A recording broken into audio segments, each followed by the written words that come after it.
Hi, good day to you and welcome to my channel where I tutor you in science for free. The topic in this video will be mass, weight, and density. This will be a pretty short chapter. So basically what is mass? Mass is just the amount of matter in the body, the amount of atoms that there is in a body. And weight is the gravitational force or the pull that is acting on the mass. So gravity is also defined as the force of attraction between two bodies. So Earth being a very large object and your body being a much smaller object as compared to the Earth, is actually both attracting each other. So when you stand on the weighing scale, it is actually the Earth that is pulling you downwards. And so the weighing scales that we have is calibrated to be used on Earth as an instrument to find out how much mass we have in the object that we want to measure. So as long as we are in the gravitational field, which is the region that a mass experiences a force downwards to the body due to gravitational attraction.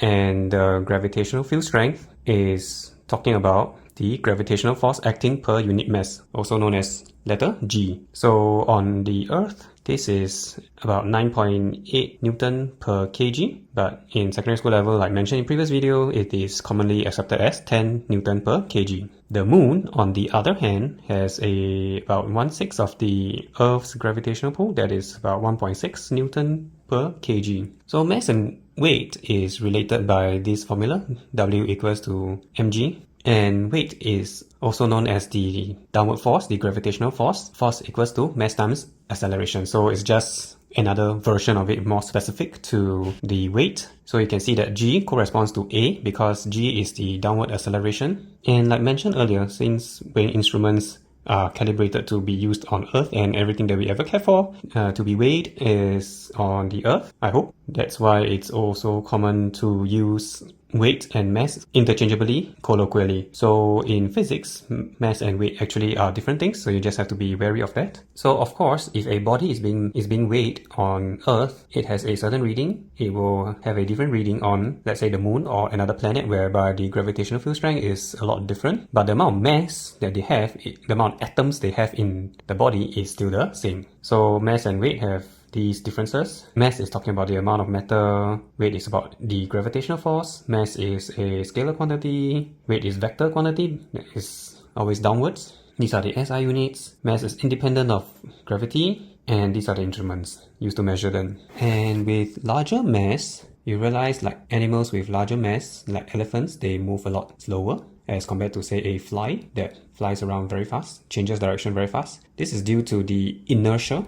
So the inertia of an object refers to the resistance or reluctance to change its state of rest or motion. So the higher the amount of mass that the body has, the more inertia that they have. So a common example that you would have experienced is the braking of a car. When the car brakes, your body moves forward because you still have the forward energy. That's why it's important to keep your seatbelts on. So all these are pretty simple. Next we go on to density. Density is basically just defined as mass per unit volume. So you can have the two objects can have the same amount of atoms inside them, but one of them occupies a much larger volume than the one that occupies the larger volume has a lower density. So if you realize that ice floats because it has lower density than water, when it's in the ice form, the solid form, it expands out to a more spaced out configuration as compared to the liquid form. That's why it's less dense and it floats. Okay, very simple. So now let's go on to some questions.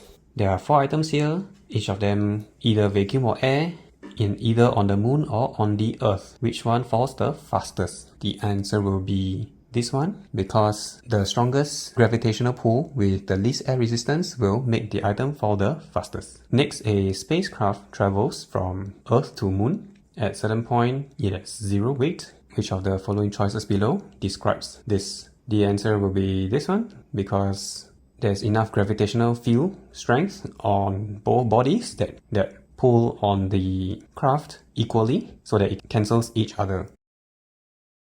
And that is all for today.